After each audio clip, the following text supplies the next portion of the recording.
Hi there.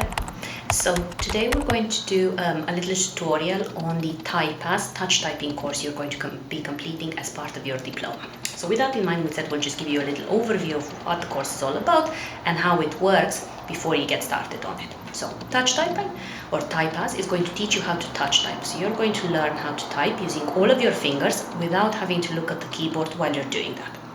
You're going to learn all of the letters on the keyboard, the punctuation, the symbols, and the number pad as well. But you're going to do that without looking at the keyboard. And that's the most important rule in touch typing. So just keep that in mind whenever you're doing your course and when you're practicing. I should be able to type without looking at the keys when I'm doing that. But let's have a look and see how it actually works. So I have a keyboard here in front of me and I have this little diagram. You should have gotten a copy of this for yourselves. This is very useful and it's a good thing to refer to when we're doing our course, just to remind us where the letters are in case we need reminding. I also have a booklet here. Now mine is printed. If you don't have printing facilities at home, it's absolutely fine to have it on a tablet or a second screen or a second device, or even if you don't have a second device on your main screen, that's absolutely fine as long as you have a copy of the manual, because you will be referring back to that for some of the exercises. So, as I said, touch typing is going to teach us how to type using all of our fingers, but without looking at the keyboard while we're doing that. So what we're going to start with is something called the home keys. Home keys are the middle row of the keyboard here. The reason they are called the home keys is because whenever we touch type, our hands go to the home keys, our fingers set on the home keys. From here, they'll move up and down to all the other letters as per the course instructions, but we always return to the home keys. If you have a look at the home keys, they're obviously the middle row of the keyboard. There's also on the letter F and on the letter J, you will notice a little raised bump. All keyboards have that. And the point of the bumps is to help us place our fingers in the correct spot on the keyboard. So your index fingers will go onto the bumps. So on my left hand I have F, my index finger goes onto the bump, D, S, A. Right hand, J, K, L, and my semicolon. Keep your fingers nice and curled, nice and bent, not like this because this is going to be uncomfortable, but just nice and bent. And if you can, keep your wrist just slightly off the desk, off the table. Support your weight on your forearms on your desk. Now, you can adjust your position, pull the keyboard more towards you or push it out. If you have a laptop, pull the whole laptop more towards you or push it out so that it's comfortable. That's the most important thing, and that you don't have to stretch to reach the keyboard. So once your hands are in the right place, I'm going to just quickly show you a couple of keys first, and then we'll have a look at the home keys and how it works.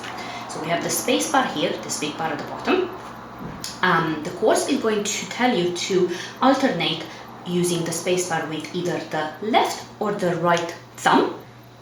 I would suggest picking one, whichever is easier for you and more comfortable for you, and stick to that one all the time. For me, it's the right thumb that's more comfortable for me. So my left thumb is the only finger that has no job. So I can let it just hang out, or I can lean it against the side of the keyboard here, or even against the side of the desk, if that's comfortable. Now this is not comfortable for me, so mine is just going to kind of be just hovering around here. I then have the enter and the backspace key here. Enter or return key, how it's sometimes called, gets us to move to a new line. So we hit that using the little finger of our right hand. Now, if you have small hands, I do, you might need a little bit of a stretch. So best thing to do is try and keep your finger here on the J, stretch your hand out, hit your enter or your return key, and then jump back. Make sure you feel for the bump. Yeah, so jump and jump back. Feel for the bump, the other fingers align themselves, and back to the right place. Backspace key, I would suggest not to use that during your course. If you make any mistakes, and you will, it's normal, don't correct as you go along. Keep going, get to the end of your exercise, and then check. If you backspace as you go along, it breaks your stride, your rhythm. So what you're trying to do is you're trying to keep typing for a period of time, but if you have to stop a lot and backspace, that's getting in the way of your stride, your pace, if you will. So let's not use the backspace key. Should we need to, it'll be the little finger of our right hand again. And again, bit of a jump and then I jump back, make sure you feel for the little bumps. So, how it works. I'm going to call out some letters for myself and I'm going to type them. My screen is just over there and I'm going to type them out. And I promise I do that without looking at the keys. So, home keys are our A, S, D, F, J, K, L, and semicolon. I'm going to hit the space bar, as I said, with my right thumb because that's comfortable for me. Going to mix them up a little bit now. So I have A, S, A, D, A, F, D. I've forgotten where D is. I'm going to look on my keyboard. See the way it's all color coded. I know that the middle finger goes to D because that's what the picture tells me. So I'm going to hit that and trust that what the diagram tells me is correct. D, S, F, A, space.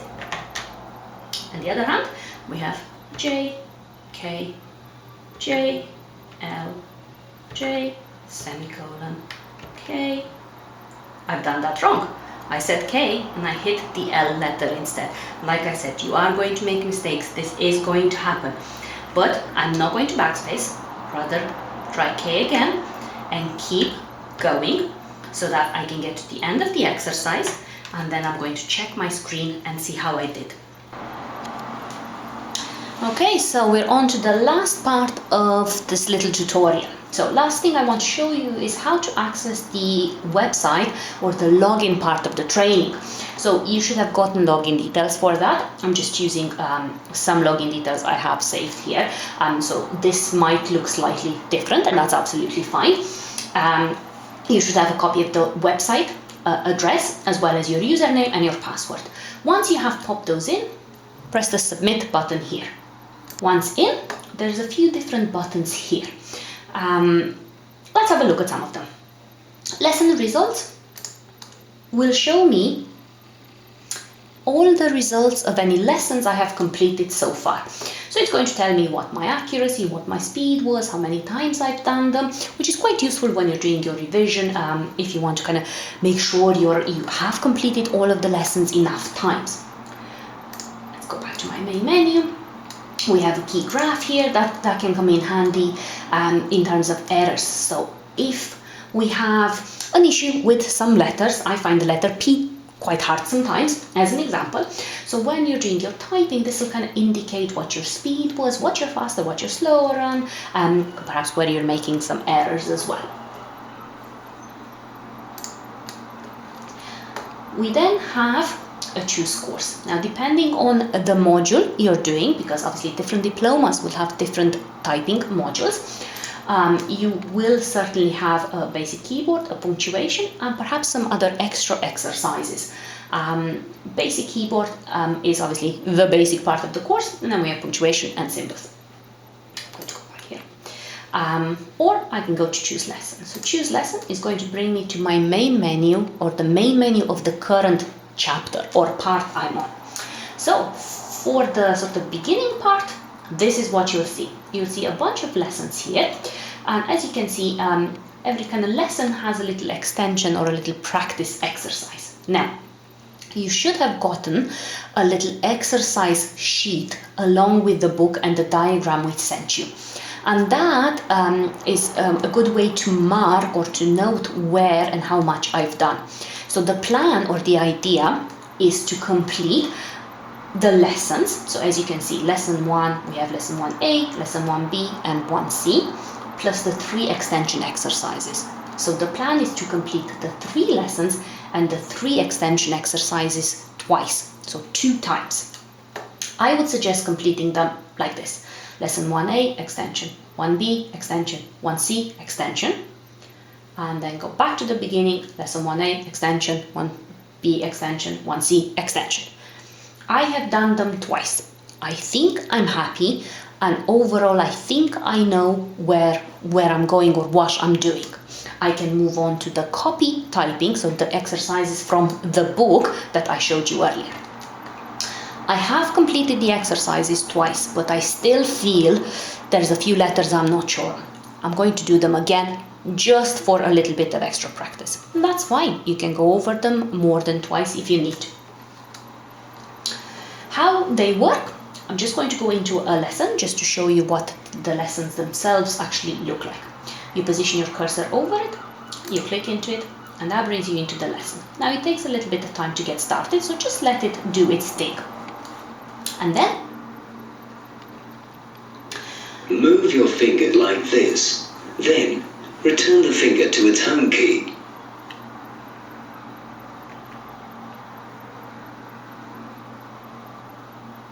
yeah, as you can see, or as you heard, A.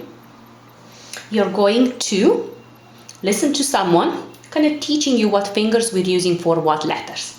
When he's finished the teaching part, if you will, he's going to move on to some practical exercises. As you can see, you have the letter highlighted here on the screen, and you have the hands down here at the bottom with the finger we're supposed to be using highlighted in the same color. Once I've hit it, and as you can see, it is waiting for me to hit that letter. Once I've hit it, he'll move on to the next letter. S. A. S. Spacebar. S. A. D. S. Spacebar. A. S. D. S. Spacebar. S. D. S. A. Now, he goes as fast or as slow as I go, so take your time, work at a pace you're comfortable with. Do not worry about your speed at all. It's more important that you get it right and that you're learning how to touch type than going faster, making mistakes and getting confused. Once the, I suppose, dictation part is finished, it moves on to some practical exercises where we have a piece of text up here, we have a little box, we're supposed to be typing it in here. So what I'm doing is I'm reading the text from here and I'm typing it in the space below. I do have a diagram here of the keyboard with the letter flashing just to remind me what finger I'm supposed to be using for that letter, just in case. So letter S, let me type it out.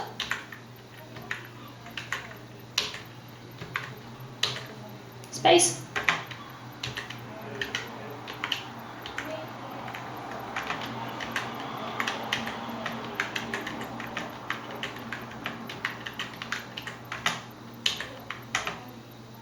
As you can see, as you go along, you have an estimated time. So how long is it going to take me to complete this lesson and how far into the lesson I am. If I make any mistakes, so it asks me to type the letter S, I'm going to do D instead. It beeps, it tells me I've done it wrong. It also tells me down here I've typed the wrong letter. Let me just get this guy out of the way so we can see it better. So yeah, it tells me down here I've done it wrong, and it does wait for me to type the correct letter. So there's no need to backspace because there's nothing to backspace.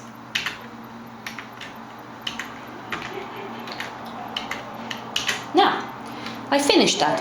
What do I do next? I press the space bar and it brings me to my next screen. Okay, so the idea is that we keep going until this gets to 100%. And the time goes down to 0. So just because that screen was finished, I can't go to my next lesson here because I haven't finished the lesson. When the progress is at 100% and I have 0 time left and the lesson is finally completed, you will get a little dialog box popping up on the screen just with your, I suppose, results, your progress. It tells you how fast you were, it tells you how accurate you were, and it sort of tells you how you're doing so far. Like I said, don't worry about the speed. Accuracy, consistency, and technique are more important at this point. So make sure you're doing it right, not fast. Once that's finished, I can go to my next lesson, or I can do my extension lesson. Or if I'm not too sure where I am, this says lesson 5. Oops, should I have gone that far? Well, maybe not. Let me see. I'm going to go back to my main menu. I'm going to go back into choose lesson, and I'm going to figure out where I am and start from there again. So I've done lesson 1A. Let me do my extension, and then my lesson 2B, and my extension, and so on. Before you do start these guys at home, I would strongly suggest or recommend you go over the posture and the home keys again, just for a little recap. It's more or less the same things I've kind of shown you, but let's go over them again just to be sure. They only take a minute. And once we finish those, we can get started with the lessons themselves. Hi guys, welcome back. So just a recap on what we've done. So we've had a look at the touch typing, so typing without looking at the keyboard. So whenever you're doing your course, just make sure you are popping your fingers in the right place on the keyboard. You feel for the little bumps. You don't look at the keyboard when you're typing. Also keep an eye on, as I said, the technique and the accuracy are more important at this stage than the speed. So find a little pace, a little rhythm you're comfortable with, and keep typing at that pace, and don't feel you have to rush through the exercises. Do the online exercises twice and the book exercises once, unless you feel you need to do them more times, which is absolutely fine as well. So this is the end of the typing tutorial. I hope you found it useful and helpful. And if you have any questions for us, remember, we're just an email or a phone call away. Hopefully we'll see you in the center soon for some of your course, or maybe even the exam.